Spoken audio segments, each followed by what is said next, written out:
No nii, mehed, suusad lähevad jälle alla ja naisterahvas siin ka. Kas tulevad kergelt alla need suusad või? Suusad tulevad kergelt, aga saapad ei läinud kergelt. Saapad ei läinud? Harjun, nad sõidavad juba ise täna. Väga hea.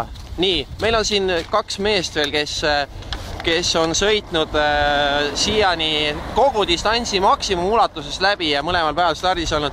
Indrek, hästi lühike kommentaar, mida sa ootad tänaselt, mis kellaks sa loodad finišisse jõuda? Ei oska prognoosida, tahaks mingi 6 tunniga vast ära sõita. 6 tunniga? Loodame, et saani ei tule täna lükata. Loodame. Tõnu, 2 päeva järjest 16 tundi rajal, täna loodad saada kergemalt või? 15 tunniga. 15 tunniga. Väga hea. Ja igal juhul lõpuni, ma saan aru. No selge, aga näeme siis Otepääl. Ja, ta on sooja.